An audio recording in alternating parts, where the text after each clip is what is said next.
आप देख रहे हैं भारत का लोकतंत्र।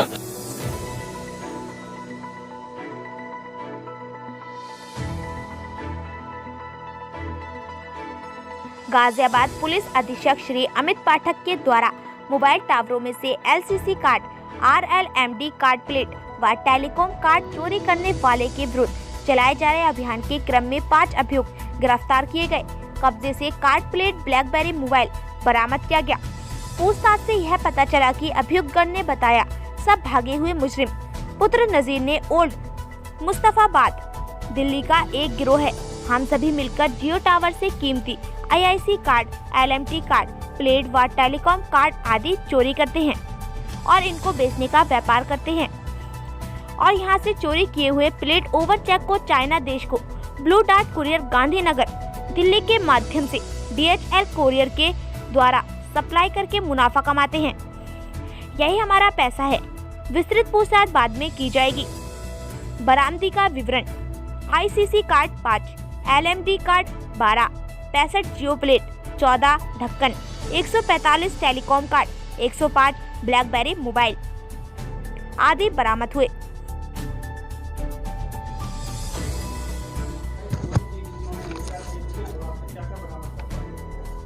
ये एक काफ़ी अच्छा गैंग लोनी पुलिस ने और क्राइम ब्रांच ने दोनों ने मिलकर पकड़ा है। इसमें हम लोगों ने इनसे काफ़ी बरामदगी की है।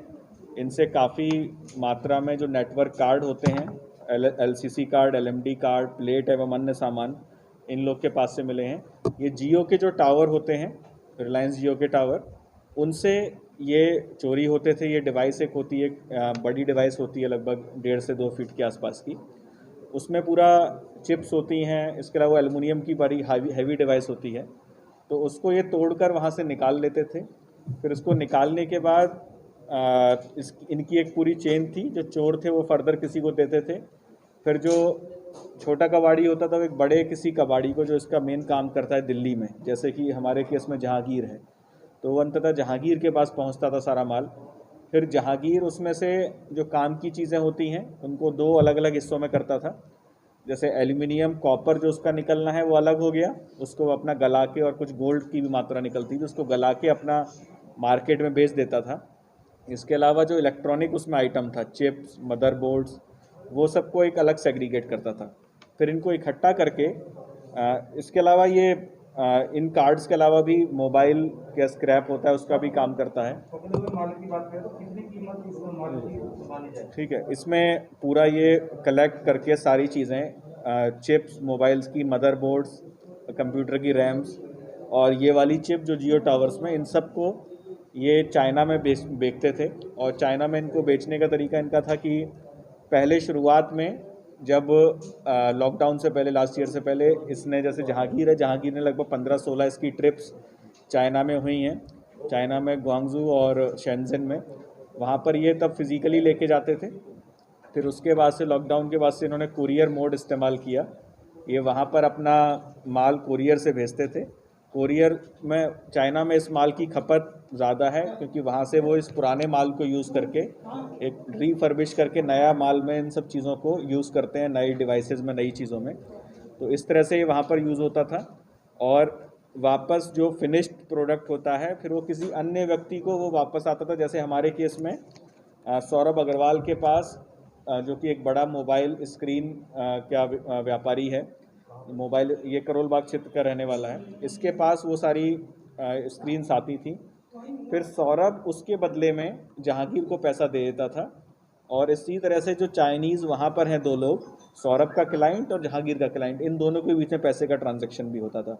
वहाँ वो चाइनीज़ करेंसी में करते थे और यहाँ एक्सचेंज रेट के अकॉर्डिंग इंडियन करेंसी में ट्रांजैक्शन होता था।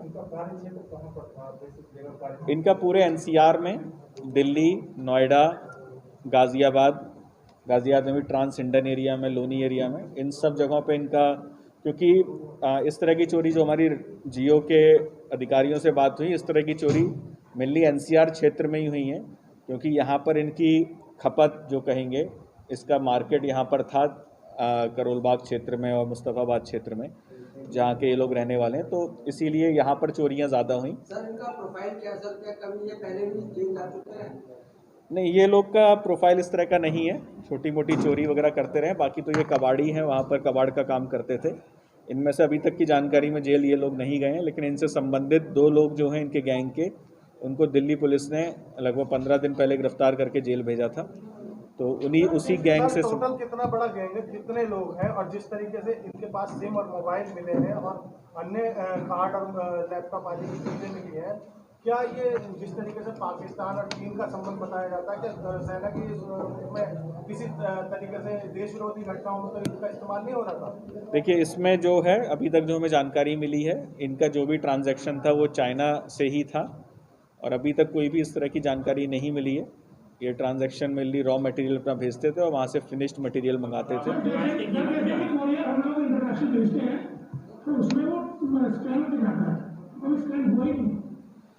इसकी हम लोग जानकारी कर रहे हैं कि किस तरह से कुरियर भेजा गया था, किस मोड से भेजा गया था, उसको भी वो भी हमारी जांच का हिस्सा है, उसको हम लोग दिखवा रहे हैं।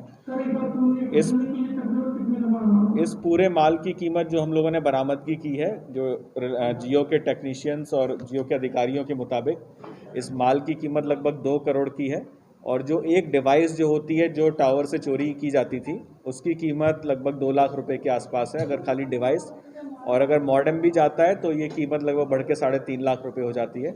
तो इस तरह की कई चोरियां हुई थी। बहुत ही अच्छा कार्य किया है लोनी पुलिस ने कि बहुत ही अल्प समय में हमने पूरे गैंग को पकड़ा।